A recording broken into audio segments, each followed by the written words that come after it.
Bismillah. Assalamualaikum warahmatullahi wabarakatuh. Alhamdulillah, adik-adik, hari ini kembali kita melanjutkan pembelajarannya kita, yakni pada tema 1, pertumbuhan dan perkembangan makhluk hidup. Subtema yang keempat, pertumbuhan dan perkembangan tumbuhan, pembelajaran yang kedua. Namun, sebagaimana biasanya sebelum kita memulai proses pembelajaran, mari sama-sama kita membaca doa sebelum belajar. Ya, bismillah. Rabbi zidni ilman warzuqni fahman waj'alni minas sholihin. Amin. Ya, jika sudah, mari sama-sama kita ke materinya. Perkembangbiakan tumbuhan dengan biji. Sebagian besar tumbuhan berkembang biak dengan biji. Tumbuhan dewasa akan berbunga dan menghasilkan buah. Dalam buah terdapat biji. Biji berkembang biak berkembang menjadi tanaman baru. Tanaman baru tumbuh menjadi dewasa dan berbuah. Perputaran tahapan perkembangan tersebut membentuk sebuah siklus atau daur hidup. Perhatikan gambar bagian biji di bawah ini. Ya, kita sudah mengetahui bahwa perkembangbiakan tumbuhan itu dengan biji dan tunas ya. Nah, sekarang kita akan membahas tentang perkembangbiakan tumbuhan dengan biji. Nah, di biji ini ada bagian-bagiannya ya. Perhatikan gambar ini ya. Untuk bagian yang pertama itu biasa dikenal dengan istilah embrio ya, atau calon tumbuhan baru ya. Ini ya, ini embrio. Kemudian yang kedua adalah kotiledon ya, sumber makanan untuk calon tumbuhan baru ya, ini juga ada dalam biji. Kemudian yang terakhir adalah selimut biji ya, yang berfungsi untuk melindungi biji. Nah, ini adalah bagian-bagian dari biji. Amati gambar berikut. Gambar menunjukkan daur hidup tanaman semangka. Lengkapi bagian daur berikut dengan gambar yang sesuai. Nah, di sini ya menunjukkan ada tanaman daur hidup semangka ya. Namun di sini itu diacak ya. Nah, kita akan coba melengkapi bagian daur hidup gambar ini yang sesuai ya. Oke, semangka juga kita ketahui dia itu berkembang biak dengan cara berbiji ya. Berarti yang pertama itu adalah D ya. Oke, dari biji itu akan tumbuh menjadi kecamba ya. Kecamba. Oke, berarti dia B. Nah, kemudian dari B ini tumbuh lagi ya. Ya, tumbuh lagi perlahan-lahan dari kecamba tumbuh lagi. Nah, kemudian sebelum berbuah itu dia semangka atau tanaman semangka itu dia berbunga dulu. Berarti bagian C ya. Oke, bagian C. Nah, yang terakhir dari berbunga akan tumbuh menjadi atau berkembang menjadi buah, berarti A ya. Oke, nah ini adalah daur hidup dari semangka yang sesuai ya, mulai dari biji, kecamba, tumbuh lagi, kemudian menjadi bunga, dari bunga kemudian berbuah.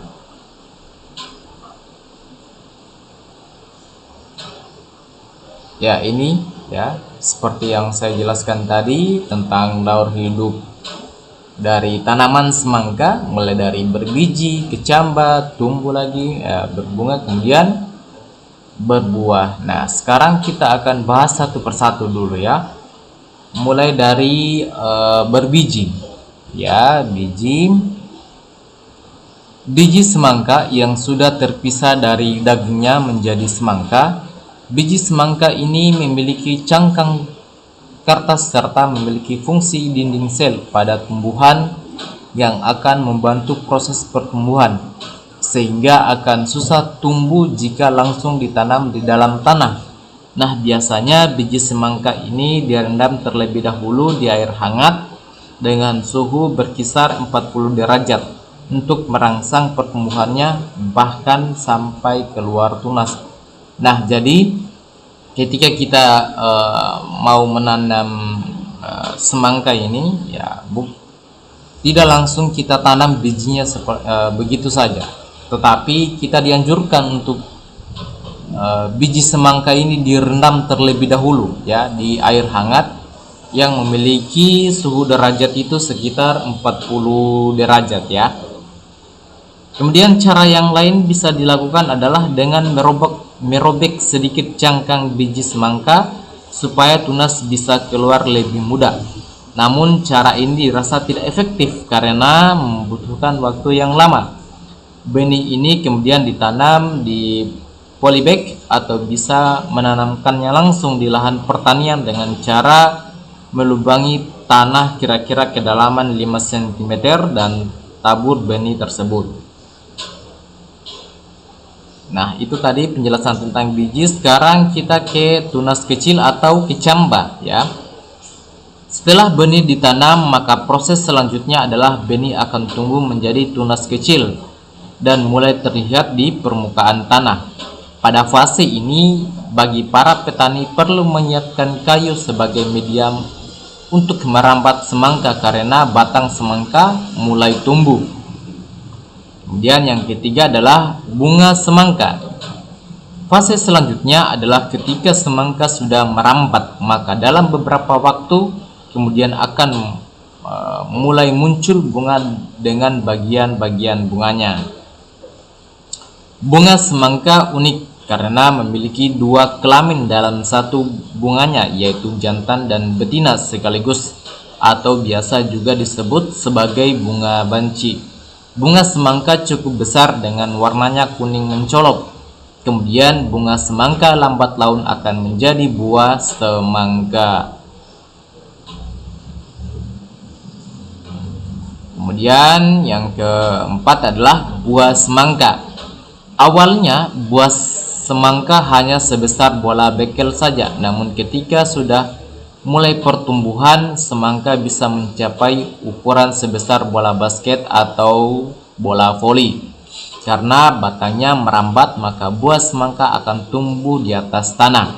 Pada saat ini, peran biologi dalam pertanian perlu diperhatikan oleh petani, seperti memperhatikan tanah apakah lembab atau tidak. Karena jika terlalu banyak air, bisa membuat semangka rusak dan membusuk ya. Jadi ketika buah semangka itu sudah tumbuh ya, para petani atau yang menanam dari tanaman semangka ini perlu memperhatikan tanahnya ya, apakah lembab atau tidak, karena ketika dia terlalu banyak air ya adik-adik, ini bisa membuat semangka rusak dan membusuk.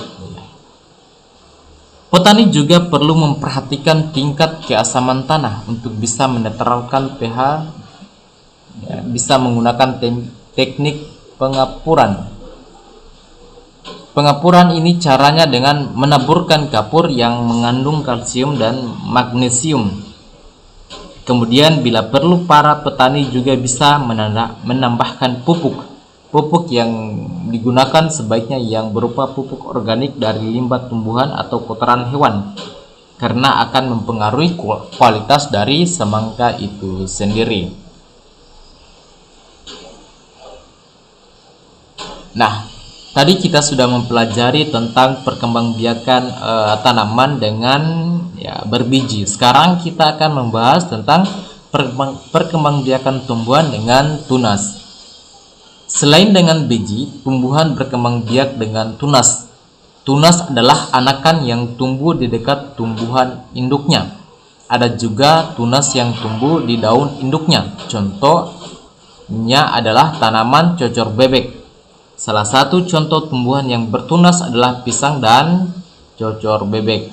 Ya, perhatikan ini ada gambar pohon pisang, cocor bebek dan tebu. Nah, ini di samping induknya ini tumbuh tunas-tunas baru ya. Kalau cocor bebek dia tunasnya itu tumbuh ya di atas daun induknya yang ini ya. Kemudian ini ada tanaman bambu ya, sama dengan pohon pisang, dia di sebelah induknya tumbuh tunas baru. Tunas pisang tumbuh dari batang yang ada di dalam tanah. Tunas pisang tumbuh menjadi tumbuhan baru di sekitar induknya. Tumbuhan cocor bebek berkembang biak dengan tunas daun. Tunas cocor bebek tumbuh di tepi daun.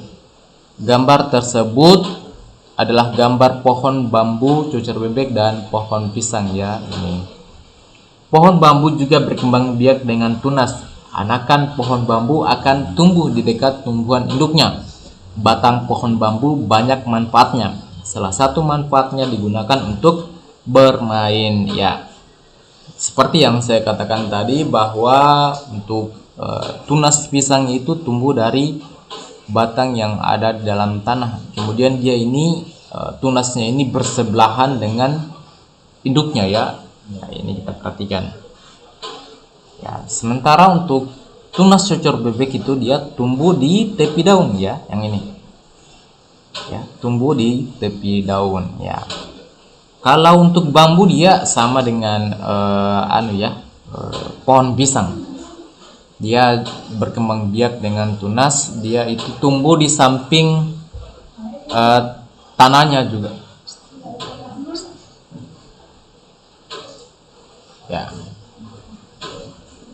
Oke.